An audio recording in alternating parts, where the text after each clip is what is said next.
Welcome back to Solo Leveling season 2 episode 17। और जैसे कि अपने इस सीजन 2 में हम एनिमे के सीजन 1 के बाद से पूरी स्टोरी कवर कर रहे हैं। तो इसके पिछले एपिसोड 16 में हमने देखा था जिन्वू अमेरिका गया है, वहां पर मीटिंग वगैरह हुई, कई हंटर्स मिले, कई बातें हुई। उसके बाद लास्ट में देखा था कि एक कोई दूसरा शैडो मोनार्क अपने गन ही साहब के पास आ जाता है एंड उसके इरादे ठीक नहीं है। तो सीधा फटाफट आगे बढ़ते क्योंकि रोका नहीं जा रहा। तो वो बर्फीला शैडो मोनार्क आते ही साथ अपने आइस अटैक करता है गन ही साहब पे, जिसको गन ही एक बार में डिफ्लेक्ट कर देते हैं। वो बर्फीला शैडो मोनार्क गन ही साहब को मोस्ट ब्रिलियंट फ्रेगमेंट ऑफ लुमिनोसिटी कहता है। ऐसे टोटल 7 बंदे हैं दुनिया में, जिनमें कि 2 को ये बंदा तोड़ चुका है। अब गन ही साहब का नंबर आया है। गन ही बोलते हैं कि अगर तुम मारने आओ तो मार के ट्राई कर लो monarch of the frost. Yes, जो ये बंदा आया है शैडो मोनार्क, वो मोनार्क ऑफ द फ्रॉस्ट है, फ्रॉस्ट मोनार्क। जैसे अपना जिन्वू है शैडो मोनार्क, शैडो वगैरह की पावर यूज करता है वो। ये बर्फीला है तो अपना बर्फीला मोनार्क फ्रॉस्ट मोनार्क कहता है, चाचा तुम ह्यूमन की बॉडी लिए हुए हो और मैं अपने ट्रू फॉर्म में हूँ, क्या तुम मुझे एक मुक्का भी मार पाओगे? एंड तो फिर दोनों की लड़ाई चालू होती है, जिसमें कि गन ही साहब उसको मारने का ट्राई कर रहे हैं पंच पे पंच, लेकिन वो ब्लॉक कर दे रहा है या फिर डॉज कर दे रहा है। और लड़ते लड़ते भाई साहब गन ही साहब अपने लिमिट पे पहुंच जाते हैं, क्योंकि उनको पहले से कुछ डिसीज टाइप की है और ओल्ड एज भी है। तो ऐसा जिन्वू जैसा नहीं लड़ सकते वो, पर कोशिश करते हैं। लेकिन जैसे ही उन्होंने अपना गार्ड डाउन किया, थोड़े से थके, फ्रॉस्ट मोनार्क ने आइस का एक वेपन बना के उनके अंदर घोप दिया। और ये फ्रॉस्ट मोनार्क एक डोमेन टाइप का बना लेता है, जिसके मतलब अंदर कोई नहीं आ सकता। अंदर क्या चल रहा है किसी को बाहर पता भी नहीं चलेगा। पर गन ही साहब बेचारे इतनी बुरी हालत में अपनी जी जान लगा के एक अटैक करते हैं, जिससे कि डोमेन में छेद टाइप का हो जाता है। अब डोमेन शब्द बोलना ज्यादा सही, क्योंकि तुम जुजुत्सु काइसेन से फेमिलियर होगे। और जैसे ही ये जगह खुली, वहां पे आया जिन्वू को क्योंकि सिग्नल मिल गया कि कुछ खतरा है। आते ही साथ जिन्वू फ्रॉस्ट मोनार्क का गला पकड़ लेता है, बोलता है ए आइस एल्फ, तुझे पहले भी मजा चकाया था, तू फिर आ गया। पर आइस वाला बंदा एक अटैक करके अपने आप को बचा लेता है। एंड जिन्वू उस पर अटैक करने के बारे में सोच रहा होता है, जब भी वो चेयरमैन की तरफ देखता है जिसके चेस्ट में छेद हो रखा है। फ्रॉस्ट मोनार्क बोलता है मुझसे लड़ लो या फिर चेयरमैन को बचा लो, और सीधा वो एक अटैक कर देता है अपनी आइस से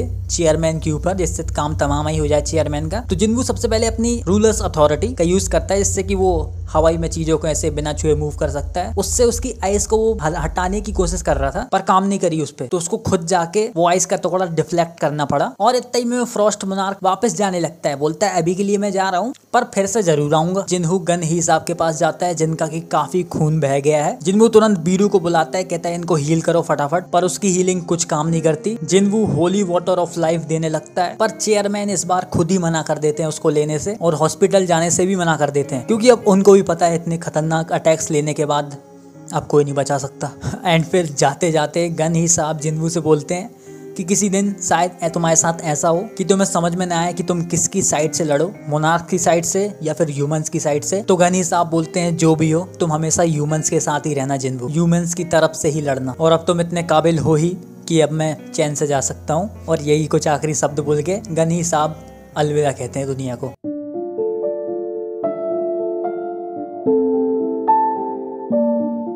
और जैसे ये बहुत बड़ी चीज़ है, तो पूरी की पूरी न्यूज़ काफ़ी तेज़ी से फैल जाती है। और ब्राज़ील से भी एक न्यूज़ आती है कि उनका एक हंटर काफ़ी अच्छा जोनस करके वो भी मर चुका है अचानक, और यहाँ पर अपने चेयरमैन नहीं रहे। अब यहाँ पर लोग भी काफ़ी डर चुके हैं, क्योंकि लोगों को बचाने के लिए तो हंटर्स हैं, पर हंटर्स को बचाने के लिए कौन है? पर जो भी हो, गन ही अपने जो चेयरमैन अब नहीं रहे। उनका फ्यूनरल होता है, सब लोग आते हैं, एंड इनको काफ़ी स्टोरी ने डेवलपमेंट दिया था। इनने जिन्वू की भी काफ़ी मदद करी थी आगे आने में। अब फ्यूनरल में हम जिनचुल को देखते हैं, जिसके की होशो हवास पूरे उड़ चुके हैं, उसको कुछ समझ में नहीं आ रहा क्या हो रहा है, हालत भी खराब हो रखी है उसकी, क्योंकि ये बंदा उनके सबसे करीब रहता था। तो इसलिए सबसे ज्यादा दिल तो जिनचुल का ही टूटा है, एंड जिन्वू को भी काफी ज्यादा बुरा लगा है। एंड वहां पर वो भी रोते रोते बोलता है कि मैं कसम खाता हूँ जिसने भी इनको मारा है वो अब बच नहीं पाएगा। बाद में फिर इंटरव्यू वगैरह होते हैं, तो वहां पर जिन्वू बताता है हंटर्स की कॉलोनी है, जिसमें काफी खतरनाक हंटर्स हैं। बेसिकली शैडो मोनार्क की बात कर रहा है वो, वही लोग हंटर्स को मार रहे हैं, और इनको हराना लगभग नामुमकिन है सबसे पावरफुल हंटर्स के लिए। इसलिए अगर कुछ दिक्कत हो तो प्लीज मुझे कांटेक्ट करें या हंटर एसोसिएशन में। फिर हम देखते हैं एक केव में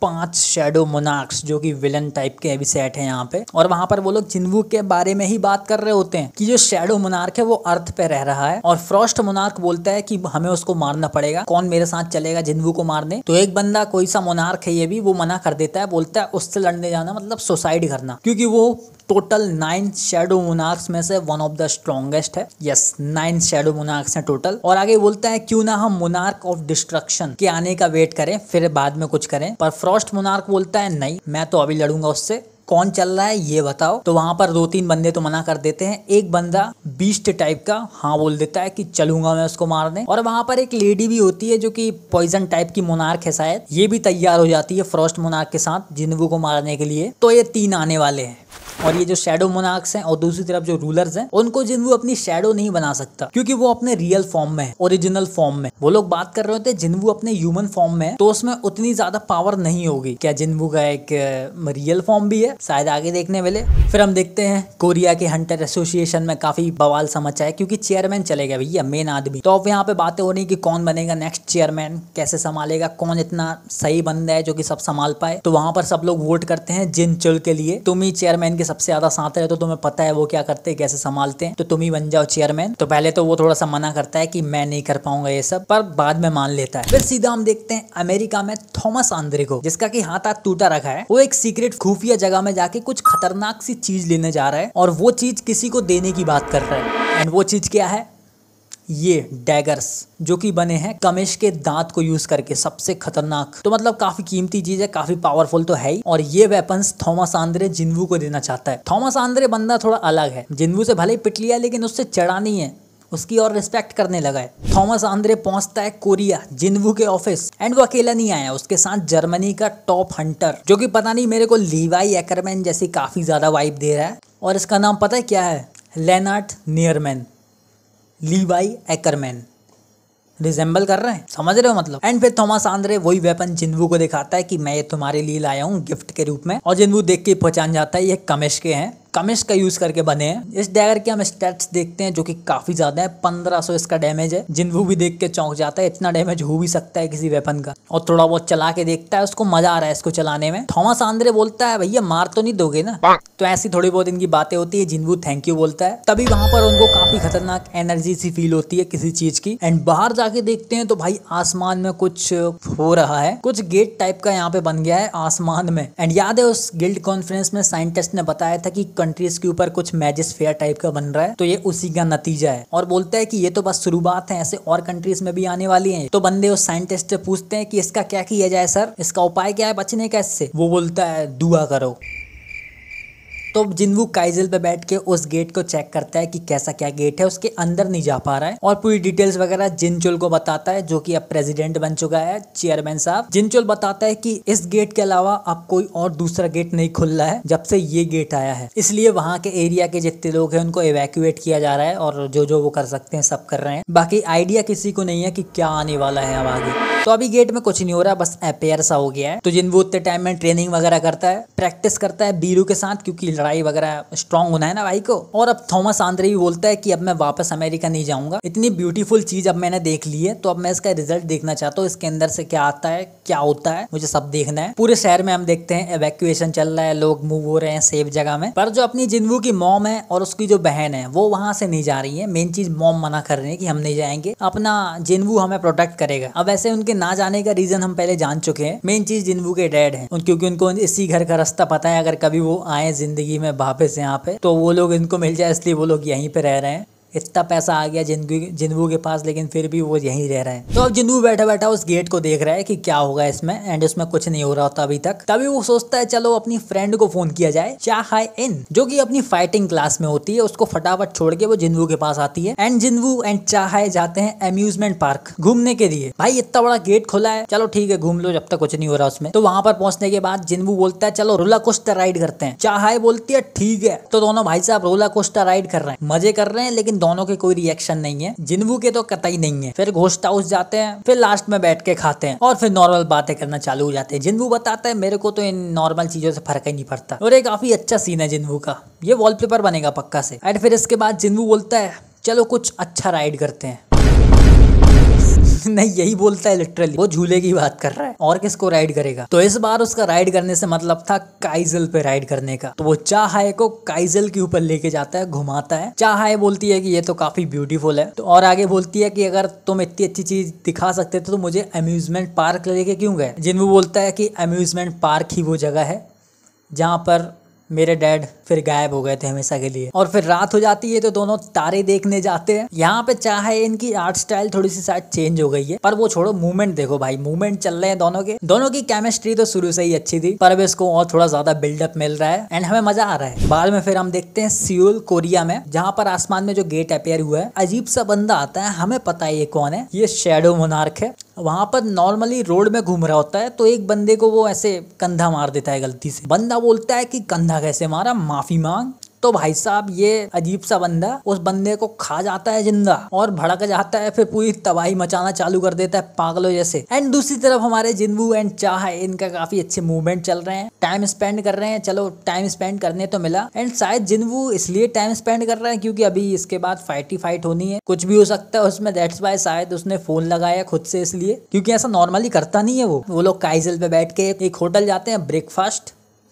रात भर ये लोग जंगल में रहे, हाँ ऐसे ही दिखाया है। राइड कर लिए क्या। और दूसरी तरफ अपने जहाँ तहलका मच रहा है वहां पर वो खबर जिनचुल के पास पहुंच जाती है, चेयरमैन प्रेसिडेंट साहब। एंड उनको रोकने के लिए अपने थॉमस आंद्रे और वो जर्मन का हंटर आता है, पर वो लोग जिन्वू को भी फोन लगा के बता देते हैं कि भाई साहब यहाँ तुम कहाँ घूम रहे हो। और जिन्वू ये सुन के चौंक जाता है कि मुझे कैसे पता नहीं चला, क्योंकि उसने शैडो लगाई रखी है कई सारे लोगों में और उनसे कह रखा है कि कुछ भी गड़बड़ हो तो मुझे सिग्नल भेजो, लेकिन जिन्वू के पास तो सिग्नल आया ही नहीं। तो जिन्वू फिर उन शैडोज को रीच आउट करने की कोशिश भी करता है, लेकिन नहीं कर पाता, कोई ढूंढ ही नहीं पाता उनको। मतलब एनिमी जो है वो इस टाइप का है कि उसने जिन्वू की इस पावर को नाकाम कर दिया। एंड फिर वहां पर फाइटिंग वाले एरिया में थॉमस आंद्रे एंड वो जो मोनार्क है हम जानते हैं, वो दोनों लड़ जाते हैं, भिड़ जाते हैं, मुक्कम मुक्की घुसम घुसी चालू करते हैं। और वहां पर अब अपने कोरिया के जो अपन ने हंटर्स, एस रैंक हंटर काफी टाइम से नहीं देखे, चोई चोई जी और अपने बीस्ट हंटर जी यहाँ पर एवैक्यूएशन में मदद कर रहे हैं, क्योंकि लड़ तो अभी थॉमस आंद्रे रहा है, उसी की हिम्मत है इससे लड़ने की। और अभी के लिए दोनों एक दूसरे को काफी बढ़िया टक्कर दे रहे हैं, बराबर की टक्कर टाइप की चल रही है। अभी अपने बीस्ट हंटर बेक्योनू उस जो मोनार्क है उसको फेस ऑफ करने का ट्राई करते हैं, लेकिन अपने रियल फॉर्म में नहीं आ पाता। जैसे व्हाइट वाला उसका फॉर्म है ना, फॉर्म तो छोड़ो, उससे नजरे तक नहीं मिला पाता वो, क्योंकि अपने बेक्योनू व्हाइट टाइगर टाइप के हैं और उसके सामने पता नहीं कोई खतरनाक सा बीस्ट है, तो इसलिए उनका काम तो ऐसे ही तमाम हो जाता बस उसके सामने खड़े होने से। और तभी अपना जो थॉमस आंद्रे है वो अपनी एबिलिटी यूज करके अपने फॉर्म में आता है, जो कि उसने रूलर से पावर ले रखी है, वही वाला फॉर्म। फिर वो मोनार्क भाई कार फेंक के मारता है थॉमस आंद्रे पे, लेकिन थॉमस आंद्रे थॉमस आंद्रे के पास भी कुछ इस टाइप की एबिलिटी है कि वो दूर से ऐसे खींच सकता है चीजों को, उसको खींच देता है, मोनार्क को धो देता है और धोता जाता है, मुक्के पे मुक्के दिए जाता है। लेकिन फिर वो मोनार्क अपने रियल से फॉर्म में आ जाता है, व्हाइट वाले फॉर्म में आ जाता है। इतने में जिन्वू की शैडो बीरू आती है उसको बचाने के लिए, पर बीरू को भाई साहब वो एक बार में पच कर देता है तमाम बीरू का काम। मरा नहीं है वो, रिवाइव हो जाएगा, पर समझ रहे हो। फिर उसके बाद आता है थॉमस आंद्रे पे, बोलता है अब तो तू गया, तो उसका एक पंच में पूरा आर्मर तोड़ देता है थॉमस आंद्रे का। पर थॉमस आंद्रे चुपचाप से उसकी गर्दन के पीछे आता है, गर्दन मोड़ देता है, पर पता नहीं यार कैसा मोनार्क है, उसको कुछ होता ही नहीं है। और उल्टा पीछे से आके थॉमस आंद्रे को पेल देता है और मारने वाला होता है, लेकिन फिर पीछे से अपना जर्मन हंटर अटैक करता है, मैजिकल टाइप के अटैक्स हैं इसके।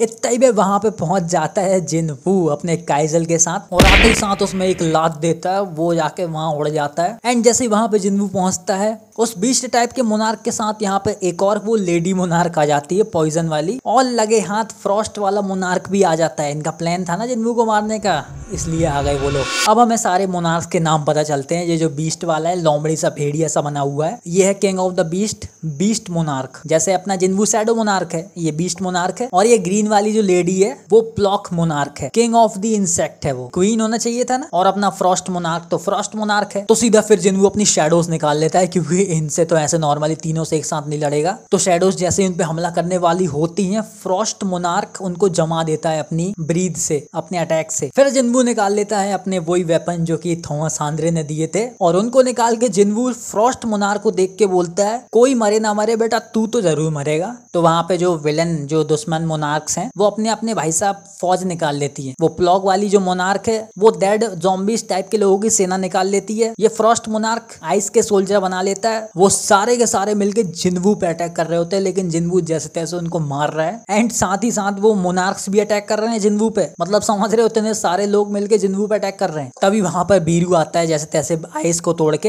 एंड जिन्वू की मदद करने लगता है। जिनको मार सकते है वो मारता है। फिर जिन्वू उस फ्रॉस्ट मोनार्क को मारने लगता है, उससे लड़ाई करता है, और जैसे तैसे उससे लड़ रहा होता है, पर पीछे से भाई साहब बीस्ट मोनार्क आता है, शॉर्ट टाइप का वेपन निकाल लेता है। मुझे तो क्रेटोस की ब्लेड्स ऑफ केओस ज्यादा लग रही है इसका वेपन, पर जो भी वो भाई ये वेपन निकाल के वो पीछे से जिन्वू की पीठ में मार देता है, जिससे कि जिन्वू का काफी डैमेज हो जाता है। एंड हमने पहली बार देखा है कि इतना डैमेज कर दिया जिन्वू को इतना पावरफुल होने के बाद किसी ने। ये देख के बीरू भड़क जाता है कि क्या कर रही हो बाकी की पागल चीटियों, बचाओ अपने लॉर्ड को, खतरा है। तभी अपना बीरू अपने आप को पावरफुल कर लेता है, अपने बॉडी बिल्डर टाइप का बन जाता है, मतलब फॉर्म चेंज कर लेता है। और बाकी के अपने टस्क ईग्रेस वगैरह हैं वो भी आजाद हो जाते हैं। एंड जिन्वू भी अपना रिकवरी इफेक्ट चलाता है तो वो भी सही हो जाता है। एंड इस चीज को सारे दुनिया भर के लोग लाइव देख रहे हैं, लंदन, पेरिस, शांघाई, सब जगह से ये लोग टीवी मोबाइल वगैरह में देख रहे हैं इस चीज को। जैसे कि वहां पर काफी घमासान फाइट चल रही है, जिन्वू वर्सेस इतने सारे मोनार्क, तो अपनी शैडोज भी मदद कर रही हैं। एंड फिर अपनी जो ग्रीन वाली लेडी है प्लॉग मोनार्क, वो जिन्वू पर अटैक करना चालू करती हैं। वो जिन्वू से लड़ाई लेने की कोशिश कर रही हैं पॉइजन वाली अटैक करके, पर जिन्वू के पास जैसे कि पॉइजन रेजिस्टेंस है तो वो उससे तुरंत डिटॉक्सिफाई हो जाता है। एंड इससे लेडी भड़क जाती है कि ठीक है, और जिन्वू वो काफी खतरनाक अटैक करने वाली होती है। तभी भाई साहब जिन्वू खटाखट काट डालता है, प्लॉग मोनार्क कट गई। एंड मारते मारते प्लॉग मोनार्क बोलती है तो अच्छा ये है डेथ, और जिन्वू का लेवल भी बढ़ जाता है। फिर इससे वो फ्रॉस्ट मोनार्क गुस्सा हो जाता है तो वो आता है भाई साहब अपना वेपन निकाल के जिन्वू की तरफ मारने के लिए। एंड फिर जिन्वू अपने वेपन निकाल के उससे लड़ता है, खटाखट काटा पीटी, थोड़ा वो भी हट होता है, उसको भी हट करता है, मतलब काफी स्पीड में फाइट चल रही है। फिर फ्रॉस्ट मोनार्क अपना काफी खतरनाक अटैक करता है, जिन्वू उसको डॉच कर ही देता है पीछे से भाई साहब। ये फिर जो बीस्ट मोनार्क है पूरा का पूरा हाथ जिन्वू के पीछे से पीठ से डाल देता है, जिससे कि जिन्वू पूरा डैमेज हो जाता है, खून ही खून। नाउ जिन्वू के हम स्टैट्स देखते हैं, जिसमें कि लेवल 146 हो चुका है। पर भाई साहब अब जिन्वू का इतना खतरनाक अटैक लेने के बाद क्या होगा उसका, बट ये जानेंगे हम नेक्स्ट एपिसोड में। इस एपिसोड में भी हमने 10 चैप्टर कवर कर लिए हैं 160 तक। पता है काफी खतरनाक क्लिफ हैंगर है ये, पर चिंता मत करो, जल्दी वीडियो लेके आऊंगा। ये एपिसोड देख के मजा आया तो कमेंट करके बताना, मेरे को और मोटिवेशन मिलेगा इस सीरीज को कंटिन्यू करने का। और लाइक वाइक सब्सक्राइब भी करते जाओ, काफी खतरनाक जा रही है अब सीरीज ये, और एंड की तरफ भी जा रही है। 40 चैप्टर्स और बचे हैं, मतलब 4 वीडियो और रहेंगी, 10 कवर करी हमने, तो देखते हैं कैसा क्या होता है। मिलते हैं नेक्स्ट वीडियो में, बाय।